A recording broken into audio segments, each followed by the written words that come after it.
여러분, 제가 안식월을 어떻게 보냈을까요?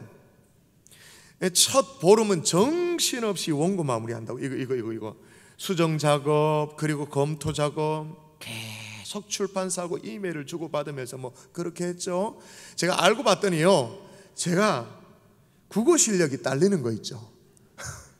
제가 표기법이 상당히 많이 틀렸던 거 제가 발견을 했어요. 그런 거 일일이 하나 다 고쳐가면서, 하나님이 이 강단에 부어주신 말씀의 은혜가 참 큰데 그걸 활자로, 그걸 책으로 출간한다는 게 여간 신경이 쓰이는 일이 아니었어요. 그러면서 시간을 보냈죠. 그리고 나서 나머지 안식월을 어떻게 보냈을 것 같습니까? 한마디로 두려움이었습니다. 이제 안식월을 마치고 나면 복귀를 하면 경산주한교 10대 담임 목사로서 제2기의 사역을 시작한다고 해도 과언이 아니지 않습니까?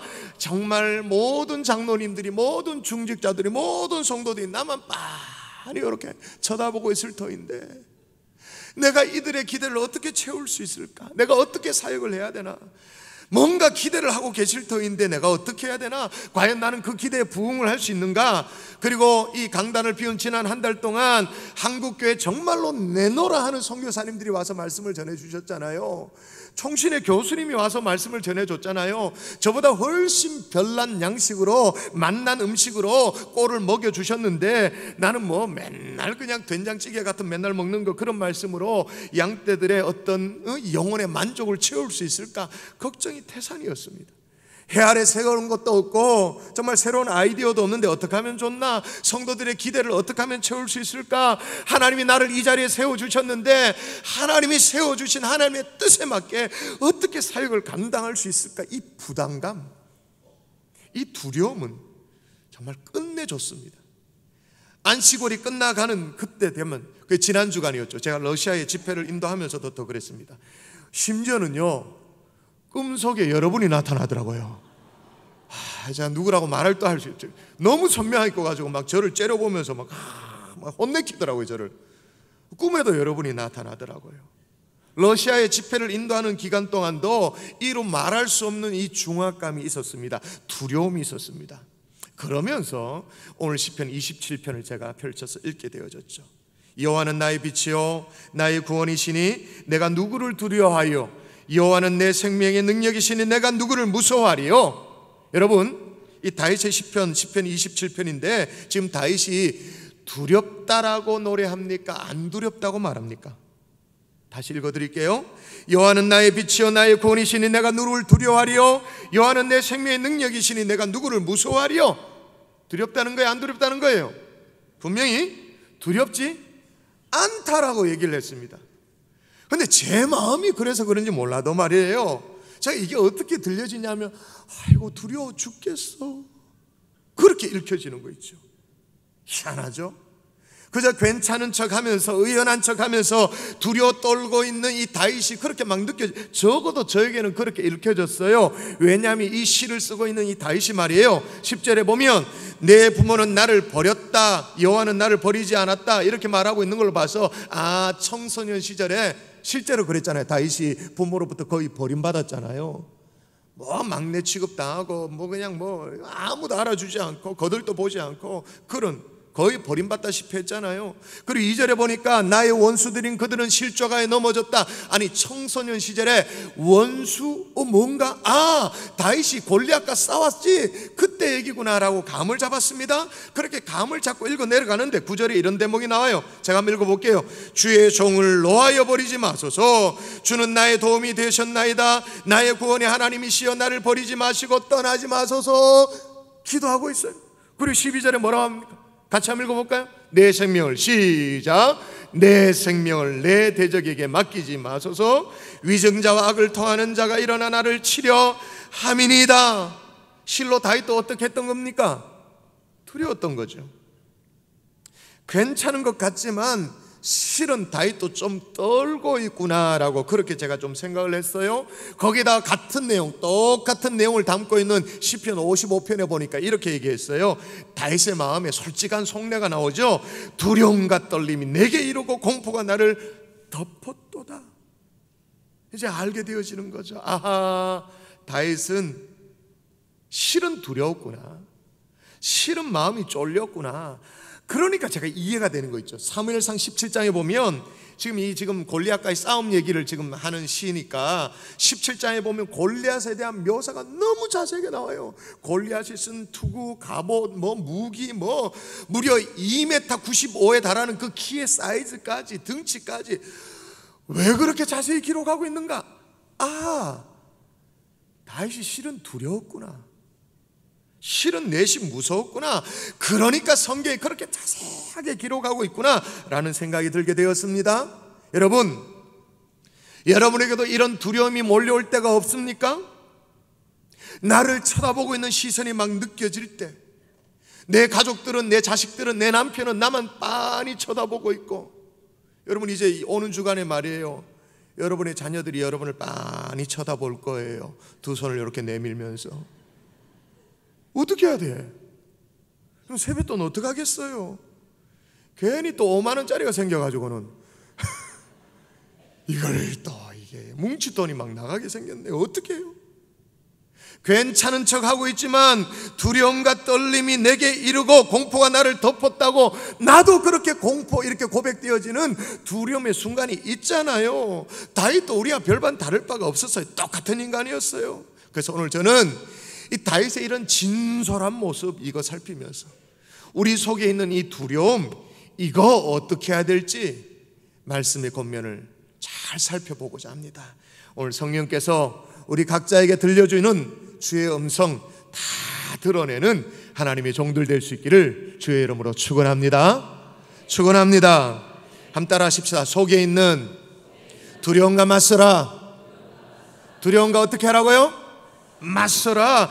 여러분, 다윗도 우리와 똑같은 연약한 사람이었습니다. 그런데 우리보다 조금 나은 점이 있다면 두려움과 맞섰다라는 거예요. 여러분 이 3절을 읽어보십시다. 이거 같이 읽어야 될 것 같아요. 같이 시작. 군대가 나를 대적하여 진칠지라도 내 마음이 두렵지 아니하며 전쟁이 일어나 나를 치려 할지라도 나는 여전히 태어나리로다. 자, 여기 보니까 군대가 나를 대적하여 진칠지라도 내 마음이 두렵지 않는다. 뭐가 두렵지 않다고요? 마음. 그러니까 다윗은요, 이 두려움이 자리 잡는 그 장소, 그걸 정확하게 알았던 거예요. 어디라는 거예요? 마음.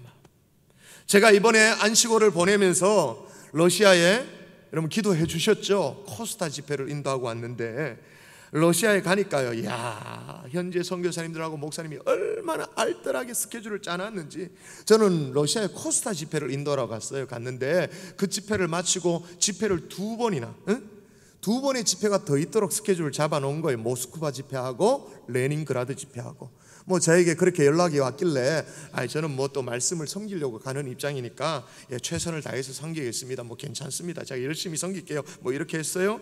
근데 이제 금요일 날 코스타 해외 유학생들 수련회, 러시아 코스타가 이제 다 마무리됐습니다. 금요일 마치고 이제 토요일 날 모스크바 집회가 있고 주일 날 레닌그라드 집회가 있는데, 모스크바 집회는 별 문제가 없었어요. 선교사님이 저를 태워가지고 가고 또 태우고 오고 이렇게 하니까 별 문제가 없어서 잘 섬겼습니다. 근데 문제는 레닌그라드 집회예요. 이게 모스크바로부터 1000km가 떨어져 있는 도시인 거예요. 근데 내보고 가래.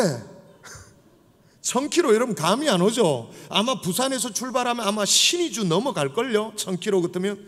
내보고 가래. 그러면서 아침에 출발하는 밤 12시에 출발해서 아침 9시에 도착하는 기차표를 주는 거예요. 그래서 이제 이 소식을 이틀 전에 들었는데, 근데 중요한 것은 내 혼자 가래. 와, 걱정이 되는 게 말이에요. 제가 기차표를 받아 들었는데 영어가 하나도 없는 거 있죠. 어떻게 이럴 수가 있는지 한마디도 없어. 심지어 왜 기차 앉는 자리 있잖아요. 자리 표기도 이 아라비아 숫자도 아니야. 이거 이상하게 기호도 있어가지고 이걸 내가 어느 칸에 타야 될지, 어느 좌석에 앉아야 돼, 이것도 모르겠는 거예요. 그래가지고 내가 막 걱정이 몰려오는데 말이에요. 이게 대륙 횡단 열차니까 내가 시베리아까지 가는 거 아니야? 그렇게. 왜냐하면 코스타 해외 유학생 수련회 온 학생 가운데 시베리아에 참여한 그 학생이 있었어요. 지금 모스크바에서 수련회가 있었는데 저 동쪽에 시베리아에서 온 친구가 있었어요. 제가 물어봤어요. 시베리아에서 여기까지 오려면 기차 타고 얼마 정도 걸리냐? 그러니까 제가 잘못 물어봤지. 7박 8일이 걸린대요. 그래서 내가 어디에서 내리는지도 모르겠고 앉는 자리도 모르겠고 내리는 역도 모르고 내가 어떻게 알아요? 야, 이거 시베리아까지 가는 거 아니야? 국제 미아가 되는 거 아니야? 불법 체류자 되는 거 아니야? 이거 어떡하지? 별의별 생각이 막 다 드는 거예요. 여러분, 두려움이 제 어디에 자리 잡은 거죠? 마음에. 여러분, 두려움이 마음에 자리 잡는다라는 건 그걸 다인만 안 게 아니라 우리의 조상들도 좀 알았던 것 같아요. 그래서 여러분, 한자에 보면 좀 재미난 글자가 있습니다. 한번 보세요. 이게 보면 윗상자는 다 알 거고 마음심자도 알겠죠? 윗상자 밑에다가 마음심자가 있는 이 글자, 이게 글자가 뭐냐면 탐자라는 글자. 탐자. 뜻이 뭘까요? 마음이 위로 올라간다, 이게 마음이 허하다, 마음이 들끓는다, 이런 뜻이에요. 근데 이와 유사한 글자 또 있어요. 이번에는 아래 하자. 아래 하자에다가 마음 심자가 딱 붙어있는 이 글씨가 있어요. 이건 뭐냐면 특이라는 거죠. 특.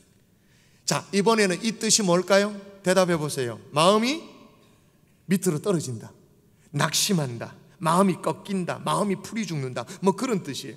근데 이 두 글자가 딱 합쳐집니다. 탐특에다가 불안까지 딱 붙어가지고 탐특불안이라는 이 사자성어가 되어지는데, 이게 뜻이 뭐냐면 마음이 정중하게 잘 자리 잡지 못하고 위로 올라갔다 내려갔다 막 흔들리는. 그러니까 이 가장 두려움을 표현하는 대표적인 사자성어가 뭐냐면 탐특불안인 거예요. 그러니까 뭔 얘기죠? 두려움이 환경의 문제가 아니고 뭐의 문제라는 거예요? 마음의 문제. 마음이 올라갔다 내려갔다 이렇게 마음의 문제라는 거죠. 근데 여러분, 오늘 다윗이 말이에요, 내 마음이 두렵지 아니하였다라고 말하는데, 정말 두려움과 맞섰다라고 말하는데 이걸 오해하면 안 돼요. 두려움이 전혀 없었다, 그 말이 아니에요. 군대가 나를 치려고 달려드는데 어떻게 안 두려울 수 있어요? 두렵지. 근데 두려움과 맞선다, 이 말은 두려움이 전혀 없다 그 말이 아니고 두려움이 있어요. 근데 그 두려움에 이용당하지 않는 거예요. 마음이 빼앗기지 않는 거예요. 마음이 올라갔다 내려갔다 탐특불안의 이 상황에 마음이 빼앗기지 않는 거예요. 레닌그라드 가려고 그랬다가 내가 시베리아까지 가면 어떡하나, 이런 쓸데없는 걱정하지 않는 거란 말이에요.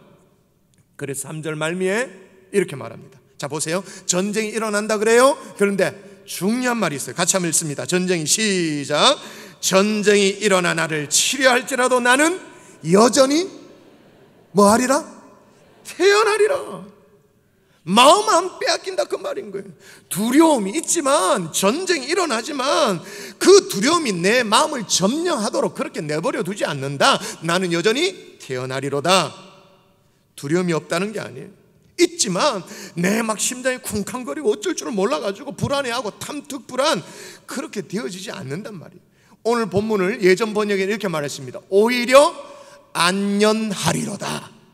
주님 안에서 오히려 안연하는 편안을 누리는 하나님의 종들 될 수 있기를 주의 이름으로 축원합니다. 축복합니다. 아이, 그럼 목사님 다윗도 두려워했고, 알고 보니까 목사님도 낙동강 오리알이 아니라 시베리아 오리알 될까봐 걱정했는데 목사님도 걱정해놓고 우리 뭐 어쩌란 말입니까? 두렵죠. 두려워요. 그러나 따라하십시다. 빈활에 속지 말라. 이게 재미난 얘기 한 번 더 읽겠습니다. 빈활에 속지 말라. 여러분, 이 두려움의 문제를 가르쳐주고 있는 이 사자성어가 아까 얘기했던 탐특불안도 있습니다만은 또 하나가 더 있어요. 경궁지조라는 얘기 들어보셨어요? 경궁지조. 옛날에 경리라는 활의 명수, 정말 명수가 있었어요. 위나라 왕이 있었습니다. 같이 함께 이 경리와 왕이 높은 누대에 올라가지고 얘기를 나눌 때가 됐어요. 그때 이제 저 멀리서 새 한 마리가 날아오는 거예요. 경리가 갑자기 이 위왕에게 이렇게 말해요. 왕이시여, 제가 화살을 쏘지 않고 빈 활만 쏴서 저 새를 맞춰 떨어뜨려 보겠습니다. 그런 게 말도 안 되는 소리지. 빈 활인데, 그죠? 근데 잠시 좀 지나니까 누대 이 가까이에 한 마리 새가 이렇게 가까이 오는데 가만히 보니까 아주 커다란 기러기였어요. 이게 경리가 말한 대로 활시위를 쫙 잔뜩 당깁니다. 잔뜩 당기고 활은 걸지 않고 활시위만 당겨가지고 이제 당겨서 놓습니다. 팅 하는 소리와 함께 빈 활이 이제 쏘아진 거죠.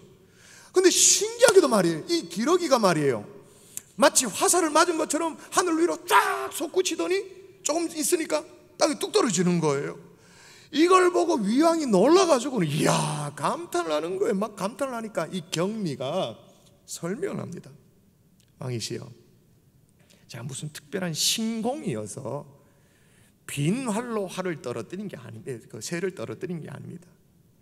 저는 천천히 날아오는 새를 유심히 관찰했습니다.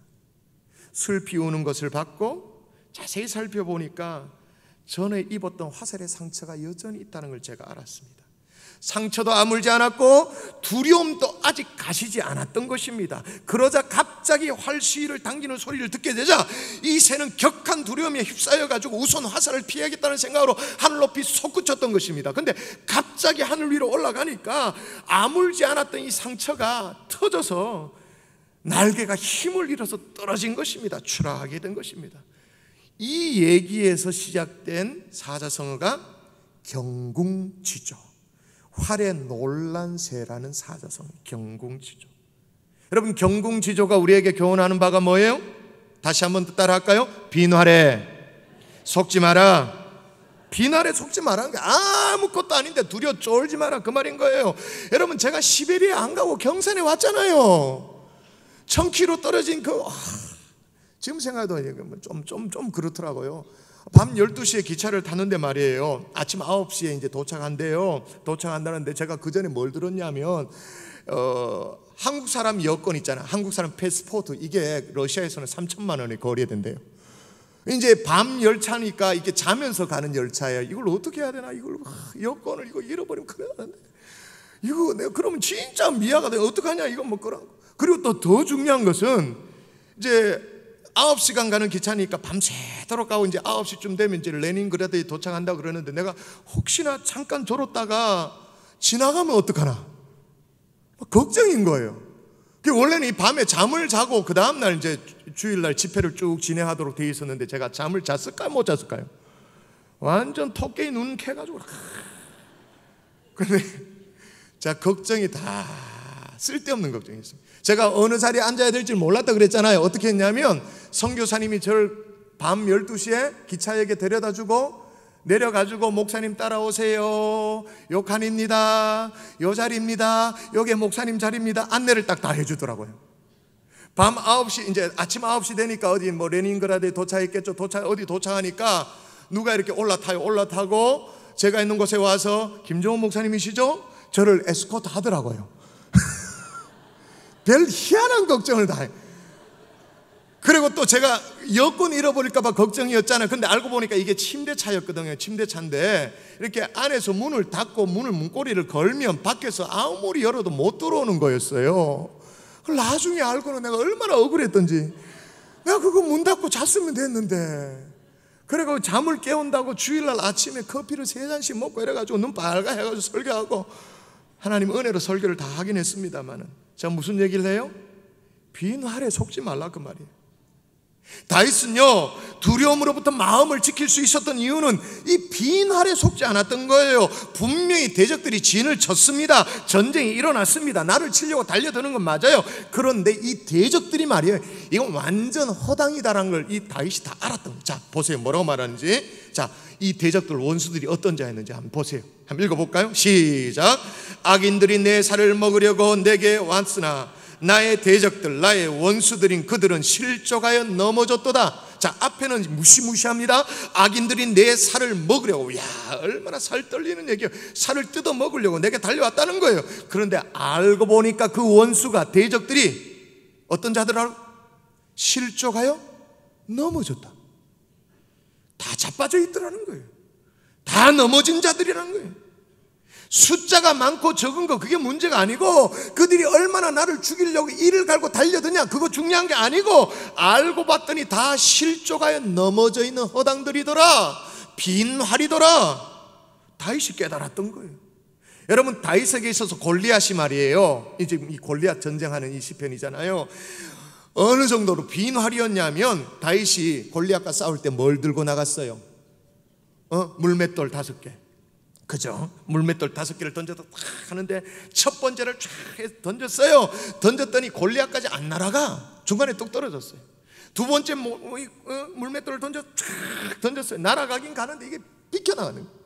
세 번째 던졌는데 맞추긴 맞췄어요. 그런데 이게 골리앗의 갑옷 끝에 슬쩍 맞추는 거예요. 네 번째도 그렇게 되어지고 다섯 번째 던져가지고 정확하게 탁 맞아가지고 이제 골리앗을 쓰러뜨릴 수가 있었죠.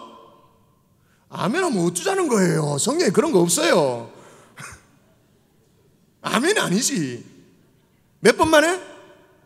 5개 들고 있었지만 첫 번에 물맷돌에 골리앗이 나가 떨어진 거예요. 그러면 한번 숫자적으로 비교해 보세요. 이 다윗의 손에 물맷돌이 몇 개 남아 있는 거예요? 4개. 그러면 골리앗 같은 사람 몇 명을 더 쓰러뜨릴 수 있는 상황이에요. 다윗에 4명. 그만큼 빈활이었던 거예요. 여러분, 세상이 쏘아대는, 대적들이 쏘아대는 그 빈활에 여러분 쏙지 않기를 바랍니다. 알고 보면 껍데기입니다. 허당입니다. 아무것도 아니에요. 그저 요란하게 소리는 질러대죠. 요란하게 막 탁탁탁탁 하죠. 그러나 결국은 다 나자빠져 있는 거예요. 명분도 없고 이유도 없고 아무것도 없어요. 다 자빠진 자들이에요. 그 대신 우리 손에는 골리앗을 쓰러뜨리고도 아직 손에 물맷돌이 4개나 남아있는 거예요. 할렐루야. 이거 믿을 수 있기를 주의 이름으로 축원합니다. 아이 그렇다 치더라도 이거 무슨 힘으로 두려운가, 이건 맞설 수 있단 말이에요. 목사님 우리 못합니다. 따라하십시다. 하나님을 붙들어라. 여러분 시편 27편이 아마 성경에서 가장 짧은 본문 안에 이 나라는 1인칭 주어가 가장 많이 나오는 그런 본문일 거예요. 뭐 예를 들면 1절에 내가 누구를 두려워하리요, 내가 누구를 무서워하리요. 3절에 보면 내 마음이 두렵지 않았다. 나는 태연히 여전히 태어나리로다. 그래서 1절부터 여러분 읽었던 6절까지 그 짧은 6절 안에 1인칭 나와 관련된 이 얘기가 21번이나 반복되어져요. 그리고 27편 전체 24절까지 전체를 보면 무려 40번이나 계속 반복. 내가 나는 나 계속 나와요. 그래서 27편을 잘못 읽으면 이렇게 오해할 수 있죠. 아하, 지자랑하는 시구나, 자기 얘기하는 시구나, 시인 중심적인 자기 중심적인 시구나라고 그렇게 오해가 되어져요. 왜냐하면 계속 내가 나오니까. 근데 여러분 잘 아셔야 될 것은 그냥 내가가 아니에요. 어떤 나인가, 이게 중요하죠. 어떤 나인가? 같이 한번 읽어볼까요? 같이. 여호와는 시작. 여호와는 나의 빛이요 나의 구원이시니 내가 누구를 두려워하리요. 자, 어떤 나입니까? 빛이시요 구원이시는 하나님을 붙드는 나. 아멘이십니까? 또 하나, 여호와. 같이 읽습니다. 시작. 여호와는 내 생명의 능력이시니 내가 누구를 무서워하리요. 어떤 나예요? 생명의 능력이 되시는 하나님을 붙드는 나. 그냥 내가 아니에요. 우리 힘으로는 두려워 떨지, 겁나지, 쫄 수밖에 없죠. 태어날 수가 없어요. 마음이 탐특불안될 수밖에 없어요. 경궁지조에 빠질 수밖에 없어요. 그런데 내가 누구인지, 내가 어디에 있는지 정확히 알면 이 모든 것들이 가능해요. 저와 여러분은 빛 되시는, 구원 되시는 하나님 안에 있는 자들인 줄 믿습니다. 내 생명의 능력 되시는 하나님 안에 있는 자들이 바로 저와 여러분들인 줄 믿습니다. 사실은요, 우리가 하나님 붙드는 거 아니죠? 우리가 하나님 붙드는 게 아니라 우리를 붙드는 하나님을 발견하게 되는 거예요. 내가 하나님을 붙드는 게 아니라 하나님이 나를 붙들고 있다는 걸 깨닫게 되어지죠. 그러니까 우리가 두려움에 빠지지 않는 거예요. 작은 풍랑을 만나가지고 바다에서 헤매고 있었던 표류하던 배가 한 척 있었어요. 표류하다 보니까 식량이 떨어졌어요. 식량 떨어진 것은 견딜 만한데 가장 고통스러웠던 건 뭐냐면 이 물이 없는 거예요. 물이 떨어진 거예요. 식수가 없는 거예요. 마실 물이 없는 거예요. 타는 못 마르면 어쩔 줄 몰라 하고 있는데 옆에 배 한 척이 지나가는 거예요. 그래서 막 헬프미를 외칩니다. 여보시오, 우리가 필요하다가 너무 어려운데 양식은 괜찮습니다. 마실 물을 좀 주십시오. 마실 물을 좀 주십시오라고 얘기하니까 저쪽에서 반응이 뭐냐면 너무 태연하게 말하는 거예요. 벗어 마시세요. 알고 봤더니 바다 망망대해를 헤매는 줄 알았더니 어디까지 다다라 버린 거예요? 넓은 강 하구에 다다란 거예요. 그래서 저쪽에 벗어 마시세요. 강에 들어왔음에도 불구하고 그 사실을 알지 못하고 계속 애타게 마실 문을 찾고 있는, 물이 없다고 목매어 정말 타는 목마름을 갖고 있었던 사람들처럼 하나님 안에 있는데도, 우리는 하나님 안에 있으면서도 그 이름의 놀라운 능력을, 권세를 누리지 못하는 그런 모습, 우리와 흡사 비슷하지 않나요? 사랑하는 여러분, 저와 여러분은 이미 빛 되신 주님, 우리의 구원 되시는 주님, 생명의 능력이 되시는 주님 안에 들어와 있다는 사실을 정말로 믿을 수 있기를 주의 이름으로 축원합니다. 이 하나님을 붙들라 그 말인가? 그럼 어떻게 하나님을 붙들 수 있습니까? 하나님을 붙드는 사람의 공통된 특징이 있어요. 기도하죠. 오늘 본문 7절에 뭐라고 말하냐면 이렇게 말해요.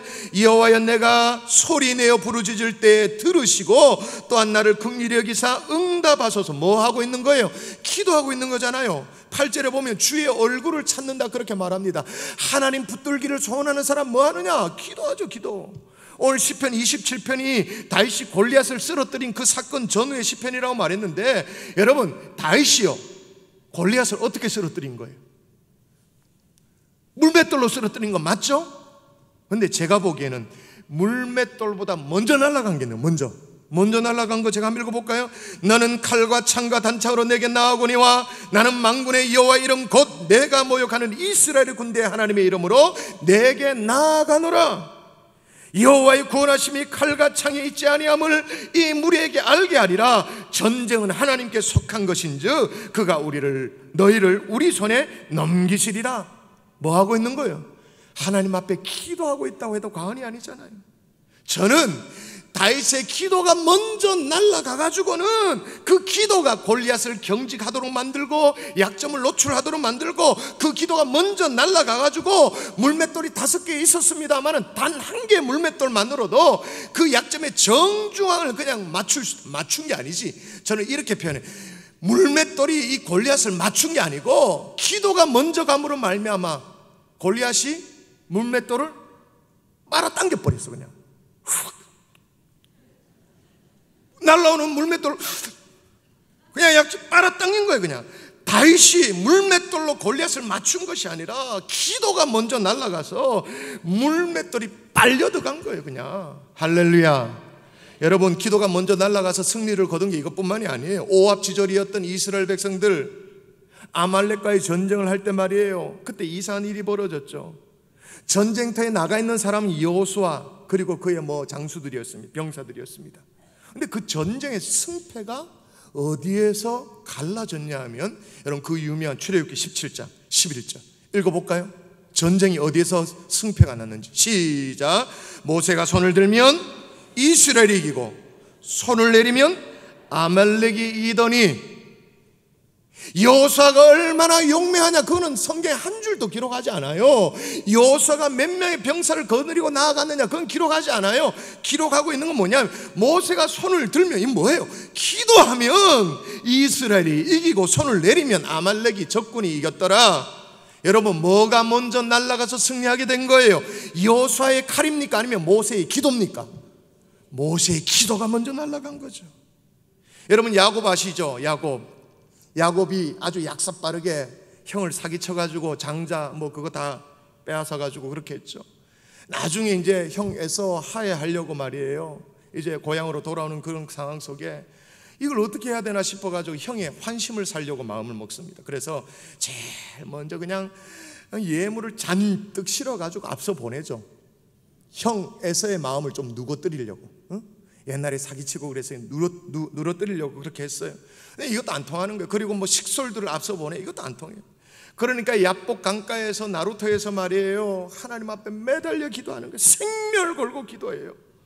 기도를 하고 나니까 어떤 희한한 일이 벌어졌냐? 성경 읽습니다. 같이 시작. 에서가 달려와서 그를 맞이하여 안고 목을 어금 맞추어 그와 입 맞추고 서로 오니라. 칼을 가든 에서가 먼저 달려와서 그냥 끌어안아, 입 맞춰, 같이 엉엉 우는 기적과도 같은 일이 벌어진 거예요. 뭐가 먼저 갔기 때문에? 기도가 먼저 갔기 때문에. 여러분, 하나님을 붙들면 우리는 두려움과 맞설 수 있는 줄 믿습니다. 어떻게 붙들어요? 기도로 붙드는 거예요. 기도로 하나님을 붙들므로 말미암아 두려움과 맞서는 하나님의 종들 될 수 있기를 주 예수 이름으로 축원합니다. 말씀의 결론을 맺을게요. 여러분, 어떤 일을 추진하다가 실패할 수도 있습니다. 그리고 그 실패의 여파 때문에 정말 여러 어려움을 겪을 수도 있습니다. 오는 주에 명절을 맞이하면 온 가족이 함께 모일 터인데 이 가족들 앞에 내 삶의 근황을 또 얘기해야 되는데 이게 뭐라고 또 얘기해야 되나? 그게 참 궁색한 분도 계실 거예요. 그러나 여러분, 마음을 빼앗기지 않기를 바랍니다.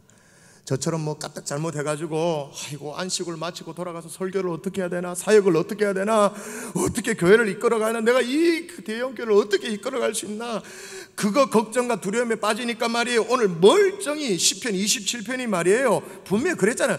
내가 누구를 두려워하리요 그렇게 말했는데 나는 어떻게 읽혀졌냐면 나 두려워 죽겠어 이렇게 읽혀졌어요. 내 마음이 그러니까. 그런데 이제 돌아와가지고 기도로 하나님을 제대로 붙든 이 다윗을 제대로 깨닫고 나니까 다시 읽어지는 거 있죠. 제가 다시 읽어볼게요.